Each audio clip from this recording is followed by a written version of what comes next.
introduction, Brian. I'm Ari Lewine. I'm the co-founder and chief strategy officer of Triplelift, a native advertising exchange, and I'm delighted and honored to be here this morning. 3.5 years ago, I was sitting at my desk, and my phone rings. And at the time, I was working at AppNexus, working with large performance advertisers, hitting their direct response goals.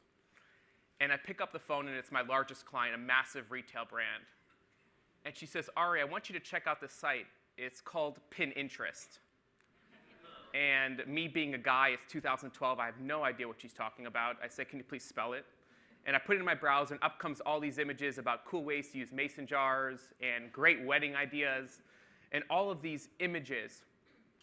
And I said, why are you bringing this up? And she said, I had my analytics team analyze the revenue data for the holiday season 2011 to understand how it went. And what we found is that 9% of our attributable revenue for that quarter came from our product being integrated on visual sites like Pinterest, Winello, We Heart It, The Fancy, and about a dozen others. And when she said this, my jaw dropped, because this client was spending hundreds of thousands of dollars with me a week on ad exchanges. I had a math PhD building customized bidding optimization algorithms, and we were not driving anywhere close to 9% of this client's attributable revenue. And then I wondered to myself, what am I actually doing here? I'm taking this client's money, and there's something else out there that's driving more business value for this brand. And she doesn't even know how to pronounce it.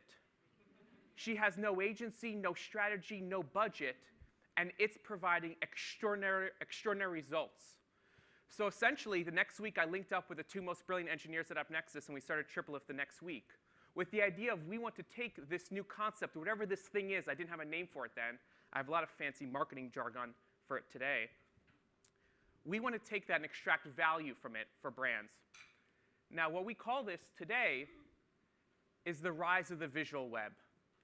We're witnessing a fundamental change in the way that content is delivered online and that we as consumers consume content.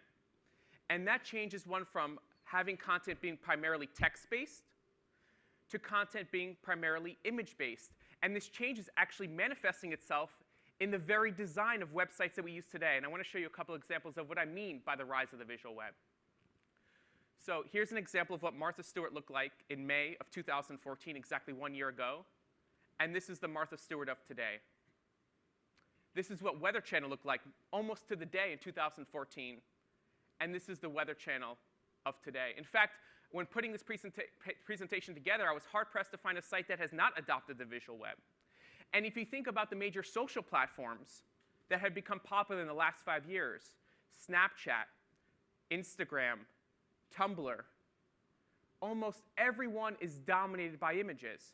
In fact, even the platforms that we don't think of as image-based, like Twitter, for example, which is all about 140 characters, they've made the decision to preload visual content in the desktop feed. So even your Twitter feeds now are preloaded with images, a feed of images.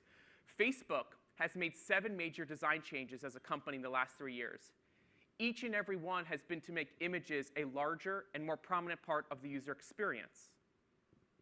What's interesting about this, when I entered the industry, we used to create a banner ad, a 300 by 250, and you could reach virtually every consumer in the US on ad exchanges. It was incredible. Literally, I think there was something like 97% reach across ad exchanges, even back then.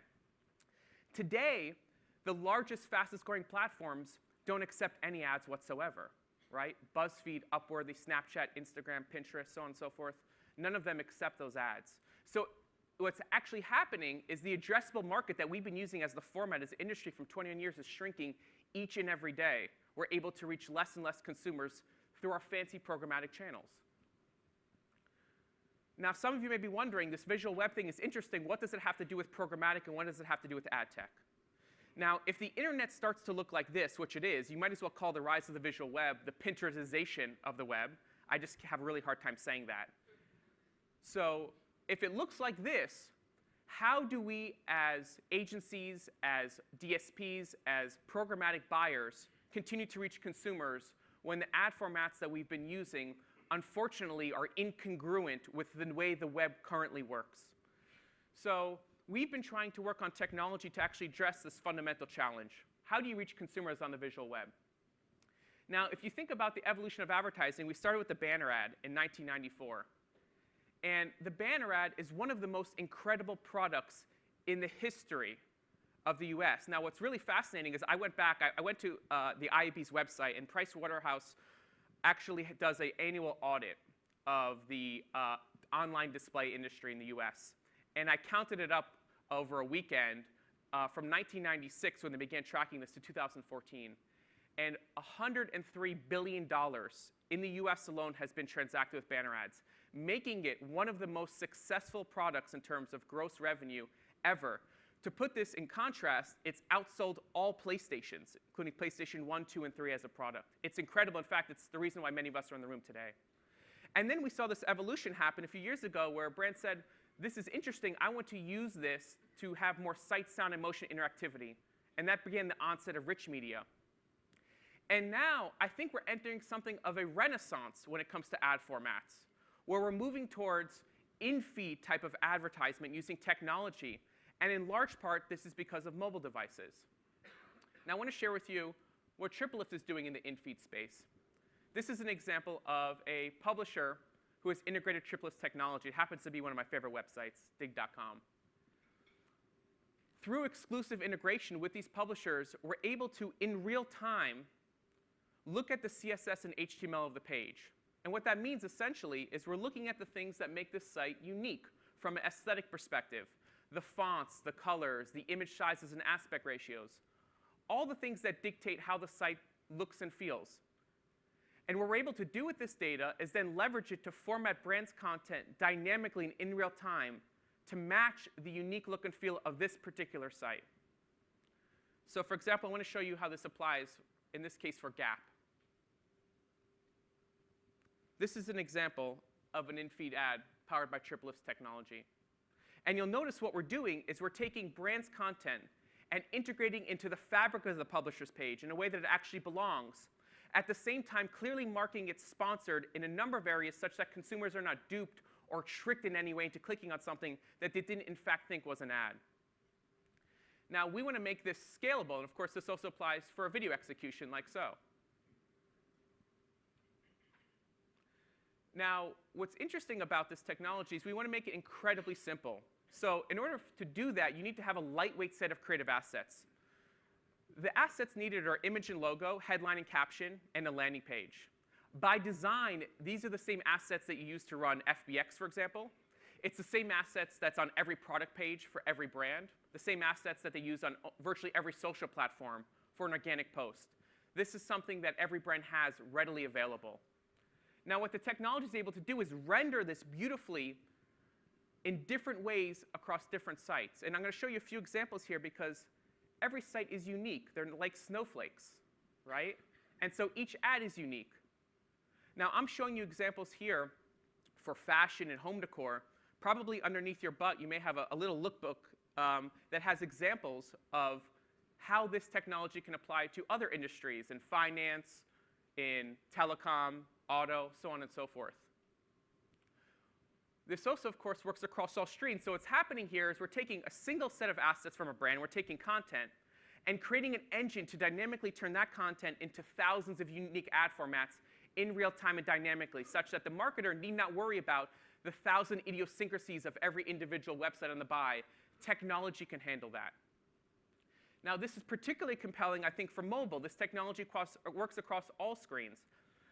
On Tuesday, Digiday published an article where they asked 5 agency executives, who do you think is doing native advertising well in mobile?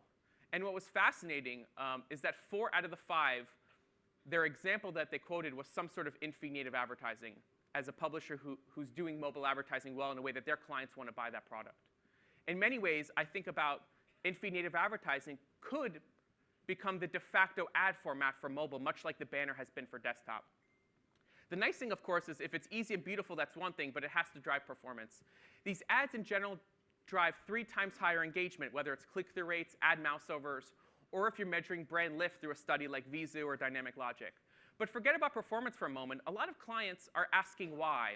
So you may have a campaign and say, this worked or it didn't work, but clients are asking, what can I learn from this, and how can I apply those insights to make future campaigns more successful? What's interesting is that many brands today are actually leveraging native advertising almost as a real-time panel or focus group because there's so much data to be garnered. So this is an example we just did with a travel advertiser where they tried 20 different pieces of content of different things to do around this high-end resort and property. And what's interesting is they've been using the family in the Winnebago on the beach as their hero image as a brand for 2 years. It's on the homepage of their website. It's in their email blast. It's in the cover of their brochures. And what they found using native advertising was, in fact, that consumers are gravitating more, believe it or not, to the hot couple in the Springs. Consumers find that more compelling.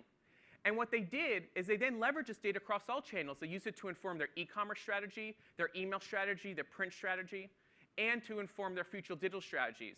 So native is interesting in that it can provide new functionality to provide insights. What's really cool is everything I just showed you today is actually available through your existing programmatic channels. So Triplelift's native SSP is integrated into every major DSP, including MediaMath, The Trade Desk, Turn, AppNexus, and DBM.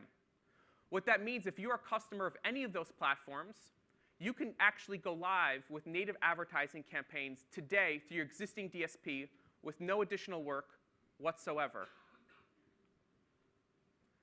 I see a number of clients in the room, and I want to take this opportunity to thank you so much for your business. And for others who may be interested in exploring native programmatic, I look forward to the opportunity to creating beautiful ads across the visual web together. Thank you so much for your time.